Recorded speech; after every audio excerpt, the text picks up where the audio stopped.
How to post TikTok drafts. So if you want to post your TikTok drafts, then first of all you have to open up your TikTok application, and after opening your TikTok you can go to your profile, which is on the bottom right corner, and now here you will have your draft videos. So if you want to post your draft videos, then you have to simply tap on the draft, and here you will have your videos. So what you can do is you can simply open up your draft video, and then here you have to tap on next, which is on the bottom right corner. And before proceeding, make sure to like and subscribe our channel for more videos. And now if you want to post, then you can simply tap on post, which is on the bottom right corner, and it may take some time to post your video.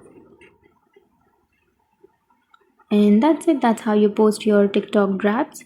You can simply go to your profile, which is on the bottom right corner, and here you will have your video. So that's it. That's how you post your TikTok drafts. And if you have any questions, feel free to comment below. Thanks for watching.